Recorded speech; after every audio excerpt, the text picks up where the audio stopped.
Good morning, good afternoon, everyone. I am Galo Farinango, a student at the Amazonian State University, and today I am going to tell you urban legends from the city of Ibarra, including some science fiction elements. The legends of the Rumbling Books in the Ibarra version was told by the grandparents in the old San Felipe neighborhood of Ibarra, where the residents were well known and friendly. A long time ago, in the city of San Miguel de Ibarra, lived two great friends, Charles and Manuel. One morning, Charles' father asked them to water the mutant plants in the garden before they start playing, since it hadn't rained for many days and they were almost there, thirsty for a little human blood.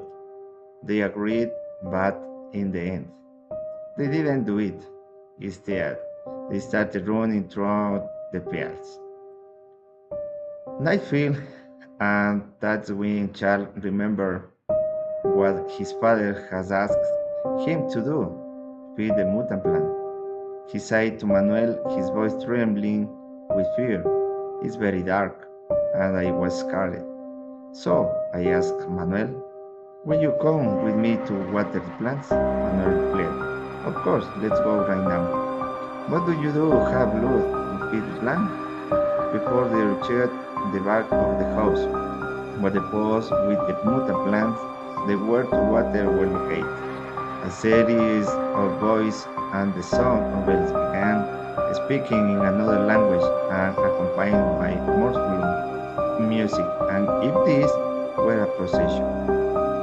The hit began a tree troop and relays that way weren't human beings, but creatures that flew in the air and moved so fast that the noise accompanied the mortal music. Their faces were hid by hoods, and only a glimmer of light shone from their eyes. Furthermore, in one of their hands they carried a long, ugly candle. After the house pictures passed, a career parade driven by a terrific entity with a pair of sharp horns and teeth like a wolf's.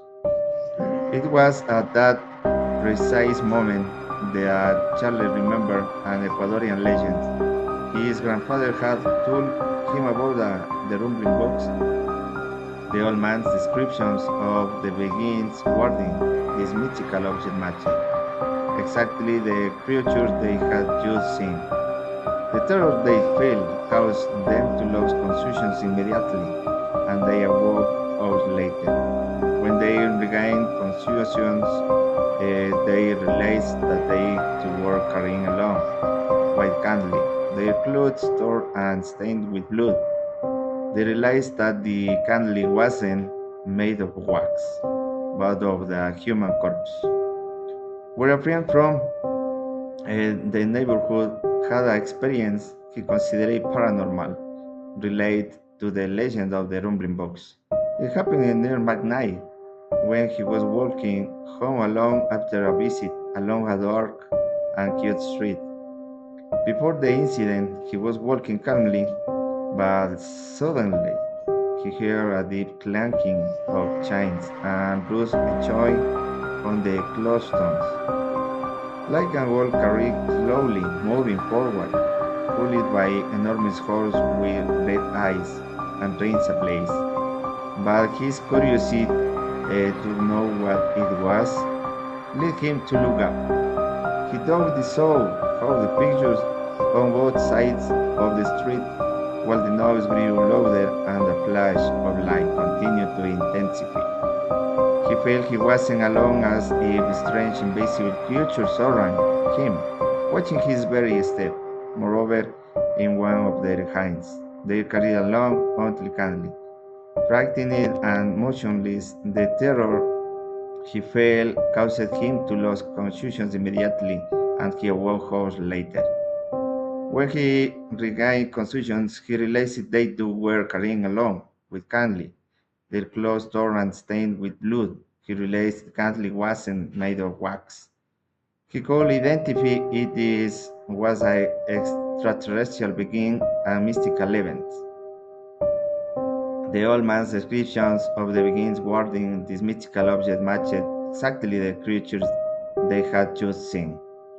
They realized that the candle wasn't made of wax, but of human corpse. Thank you very much for your attention. Until next time, bye bye.